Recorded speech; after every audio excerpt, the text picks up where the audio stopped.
Assalamualaikum warahmatullahi wabarakatuh. Allahumma sholli ala sayyidina Muhammad wa ala ali sayyidina Muhammad. Firasat perpisahan.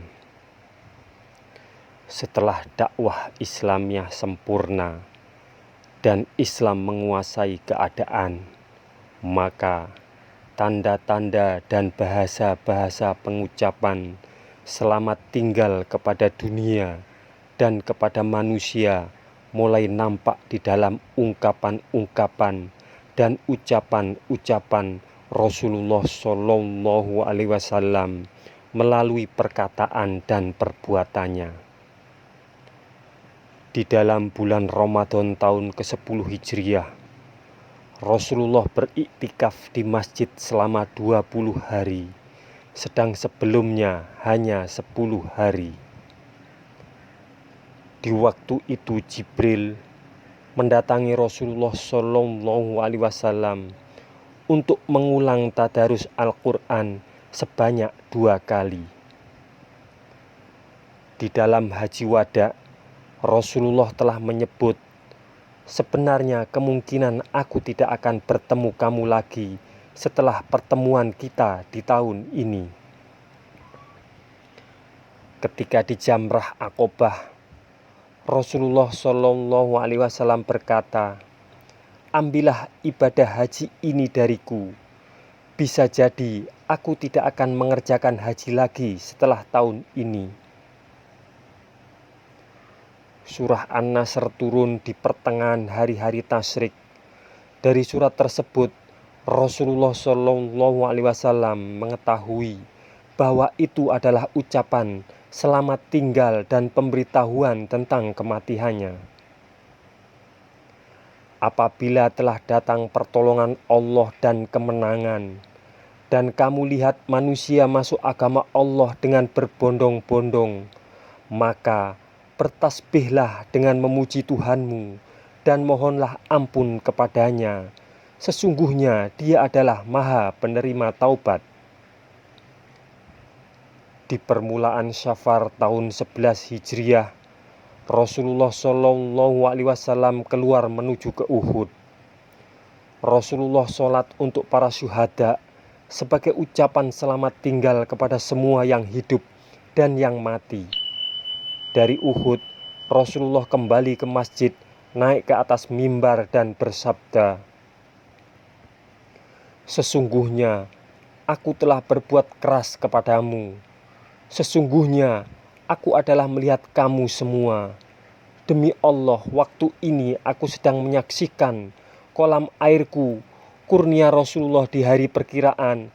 Aku telah diberi kunci hasanah kekayaan bumi atau kunci-kunci bumi, dan sesungguhnya aku tidak takut kamu menyekutukan Allah setelah kematianku, tetapi aku takut kamu berlomba-lomba karena dunia. Di suatu malam, Rasulullah Shallallahu Alaihi Wasallam keluar menuju ke pemakaman Baqi. Di sana, Rasulullah memohon ampunan untuk penghuni dikubur dengan doanya, Assalamualaikum wahai penghuni kubur, tenanglah kamu pada apa yang terjadi padamu dengan apa yang terjadi pada orang lain. Kini fitnah telah mulai tiba, bagai malam yang gelap pekat, ujungnya menyusul permulaannya, ujungnya lebih buruk dari permulaannya. Di sini Rasulullah Shallallahu Alaihi Wasallam menyampaikan berita gembira kepada mereka dengan sabdanya, sesungguhnya aku menyusul datang setelah kamu. Permulaan sakit. Di hari ke-29 bulan Syafar tahun ke-11 Hijriah, pada hari Senin, Rasulullah Shallallahu Alaihi Wasallam berkesempatan menghadiri pemakaman jenazah di Baqi. Di pertengahan jalan sekembalinya dari Baqi, Rasulullah merasa sakit kepala, panasnya terlalu tinggi. Orang di sekitar Rasulullah ikut merasakan panasnya, terutama di atas kain balutan di kepala Rasulullah yang mulia itu. Namun demikian, Rasulullah Shallallahu Alaihi Wasallam kemudian sholat dengan para kaum muslimin dalam keadaan Rasulullah mengalami kesakitan untuk selama 11 hari, sedang keseluruhan hari sakit Rasulullah Shallallahu Alaihi Wasallam 13 hari. Pesan terakhir, sakit Rasulullah Shallallahu Alaihi Wasallam semakin berat. Istri-istri beliau berkata, giliranku besok, giliranku besok. Akhirnya semua memahami keadaan Rasulullah Shallallahu Alaihi Wasallam. Karena itu Rasulullah dipersilakan untuk duduk saja. Kemudian Rasulullah minta berpindah ke rumah Aisyah. Rasulullah berjalan di papah antara Fadlu bin Abbas dan Ali bin Abi Thalib. Sedang kepala Rasulullah masih tertutup dengan kain. Menapakkan kakinya selangkah demi selangkah sampai Rasulullah memasuki rumah Aisyah. Di situ Rasulullah menghabiskan sisa umurnya yang sepekan itu.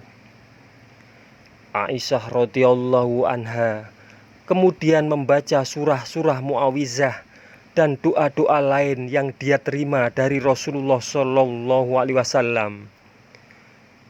Dia meniupkannya ke badan Rasulullah Shallallahu Alaihi Wasallam dan mengusap dengan tangan Rasulullah untuk mendapatkan keberkatan. 5 hari sebelum wafat. Pada hari Rabu, yaitu 5 hari sebelum wafat, panas badan Rasulullah semakin meningkat. Rasulullah Shallallahu Alaihi Wasallam semakin bertambah sakit dan pening, menyebabkan Rasulullah meminta dengan sabdanya, siramkan kepadaku 7 gayung air dari berbagai telaga, agar aku dapat keluar menemui orang banyak dan aku bisa bertemu dengan mereka. Sahabat-sahabat yang hadir di situ membiarkan Rasulullah duduk di atas tikar. Kemudian mereka mencucuri air ke seluruh badan Rasulullah hingga Rasulullah Shallallahu Alaihi Wasallam berkata, cukup, cukup. Pada saat itu Rasulullah Shallallahu Alaihi Wasallam merasa sakitnya berkurang. Kemudian Rasulullah memasuki masjid sedang kepalanya masih berbalut dengan kain. Lalu Rasulullah duduk di atas mimbar dan menyampaikan kata-kata kepada orang banyak. Ketika itu para sahabat dan halayak pun mengerumuni. Kemudian Rasulullah bersabda, laknat Allah kepada kaum Yahudi dan Nasrani, karena mereka menjadikan kubur-kubur nabi-nabi mereka sebagai tempat ibadah.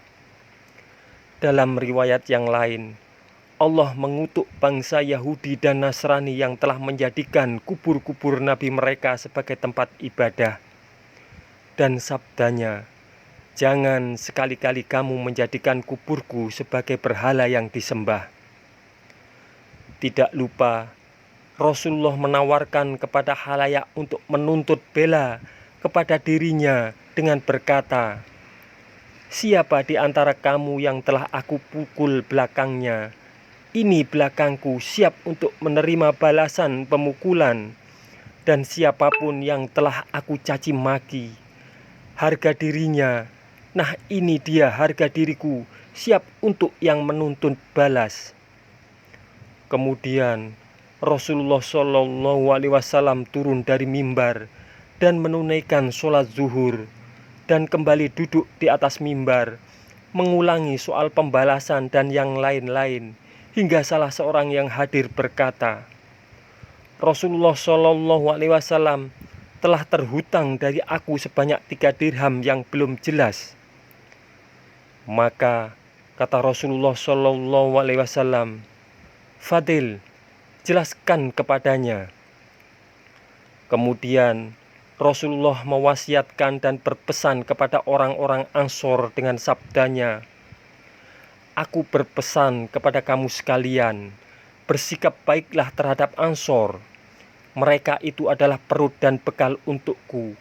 Mereka telah melaksanakan kewajiban mereka. Yang belum terlaksana adalah hak mereka. Untuk itu, balaslah kebaikan mereka dan beri maaf kesalahan mereka. Katanya pula, sesungguhnya aku ini seorang hamba Allah yang telah diberi pilihan untuk menerima kemewahan dunia secukupnya atau memilih kedudukan di sisinya.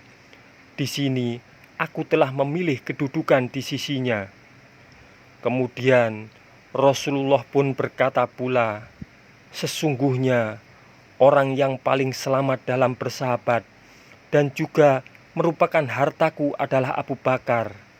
Seandainya aku harus mengambil teman selain dari Allah, niscaya aku memilih Abu Bakar. Tetapi dia adalah saudara dan mempunyai hubungan dekat di dalam Islam. Karena itu, semua pintu rumah ke masjid terus ditutup kecuali pintu rumah Abu Bakar. Semoga kisah ini bermanfaat untuk kita semua. Wassalamualaikum warahmatullahi wabarakatuh. Mudah-mudahan kelak kita akan mendapatkan syafaat dari Nabi besar Muhammad Sallallahu Alaihi Wasallam. Amin, amin, amin ya Rabbal Alamin.